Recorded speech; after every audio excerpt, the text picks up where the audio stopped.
এবারে বাংলা লিংকের সৌজন্যে বইমেলার খবর।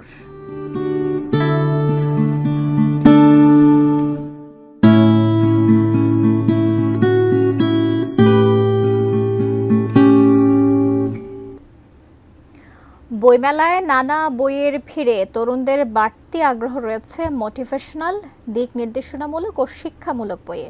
প্রকাশকরাও গুরুত্ব দিয়ে প্রকাশ করছেন এসব বই। বইমেলায় প্রতিদিনই আসছে নতুন নতুন বই, বইয়ের টানে ছুটে আসছেন অনেকেই। ধীরে ধীরে বাড়তে শুরু করেছে বইপ্রেমীদের আনাগোনাও।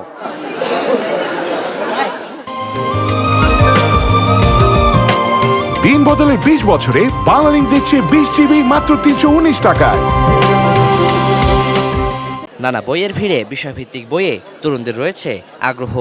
বিশেষ করে তরুণদের জন্য লেখা মোটিভেশনাল, দিক নির্দেশনামূলক ও শিক্ষামূলক বইও কিনছেন তরুণরা। এবছরও প্রকাশিত হয়েছে শূন্য মস্তিষ্ক, নৈতিকতা ও মূল্যবোধের সহজ পাঠ, তারুণ্যের স্বদেশ ভাবনা, secret of freelancing, quantum theory এবং ক্রিয়েটিভ কন্টেন্ট ও সফল ক্যারিয়ারের মতো বই। একটা পাঠক জীবনে অনেকটা জীবন দেখতে পারে, বুঝতে পারে এই বইয়ের মাধ্যমে। যেভাবে এক্সপ্লেন করে অথবা যেভাবে বলে বাচনভঙ্গিটা, জিনিসটা আসলে খুবই ইন্সপায়ারিং আর কি। আর আমি সাজেস্ট করব যে এই টাইপের বইগুলো যেন আমাদের বয়সী পোলাপাইন অথবা আমাদের থেকে ছোট সবাইকে আর কি এই বইগুলো সাজেস্ট করব আমি। তরুণদের জন্য লেখা দিক নির্দেশনামূলক বইয়ের আলাদা পাঠক শ্রেণী রয়েছে বলে জানান প্রকাশনী সংশ্লিষ্টরা। তরুণ প্রজন্মের কথা মাথায় রেখে এসব বই প্রকাশে বাড়তি গুরুত্ব দেন তারাও।